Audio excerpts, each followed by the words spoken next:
Employed. William Tobe's life changed when he started working for Cobb. It wasn't a regular job. It was more like self-employment. He could make his own hours, and the deadlines he lived by were not 30-minute lunches and 15-minute breaks. His was a physically demanding job. He had to walk to the garage in Parkdale where Cobb stored the cigarettes, load the pickup truck, drive through the city and make deliveries through back doors of taverns, convenience stores, bingo halls, and other establishments. He had to collect the money. This was not always an easy task. He was a little soft with collections, as Cobb put it, but the money always showed up sooner or later and nobody ripped him off.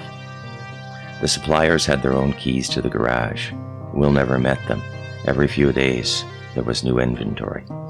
Cobb left a cell phone in the garage for Will. Every morning, Will checked the messages on the cell phone. Cobb told him not to take the cell phone home in the evenings or the calls would drive him crazy. In the 3 weeks Will had been a cigarette runner, the record for phone messages in a single day was 42. That day he didn't finish his run until just before midnight. Besides delivering cigarettes, Will was responsible for new business development. He wasn't as brazen as Cobb. He found it difficult to walk into a business and say, "You guys need smokes?" But he did manage to find new clients every week. The business kept expanding. The money was outrageous. Will turned all the cash, and there was nothing but cash in their business, over to Cobb. He asked Cobb if he wanted him to make the bank deposits, but Cobb told him he had no bank account. Will could hardly believe it. There was no way Cobb was spending all the money unless he was supporting a small reserve. So Will imagined a big pile of banknotes under Cobb's bed, just like the Japanese had done before the devaluation of the yen. Will realized that Cobb was an economist, albeit a principled economist, which was the worst kind. Cobb had explained that there was no way to move that kind of money into a bank on a weekly basis and not raise the attention of the bank manager.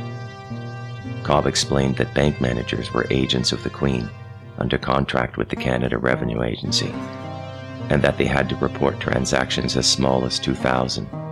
Will explained the concept of incorporation. The business would require a cash-only system, like a restaurant or corner store. Cobb found the ideas risky but attractive. They could have the ATM cards for the corporate account. Will could do the accounting. All they needed was a front man, someone in the system with a social insurance number. Cobb was greatly impressed with Will's knowledge of the world of money. He finally accepted Will's counsel. On the day of incorporation, it was raining. It was always unpleasant to distribute cigarettes when it was raining. Will got wet and the cigarettes got a little wet. It took more time to do a run because drivers on the downtown streets were slower. The rain just dampened everything. The only good thing about that day was that it was short.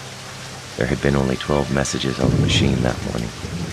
Will finished the day's cigarette run before 11 a.m. This left time for a trip to the Ministry of Consumer and Corporate Affairs. Today was the day. Will picked up Robert Polsky at the Dolphin. He had been there all morning. Will had given him enough money to make sure Dorothy didn't kick him out. They went over the drill twice on the way to the ministry offices. If asked about the nature of the corporation's activities, Robert was to say no restrictions. A name search was not required.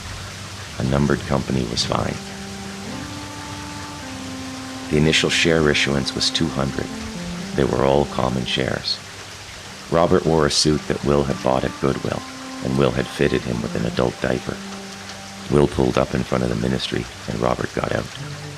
Will watched him climb the stairs and disappear through the revolving doors. He felt like a proud parent. End of chapter.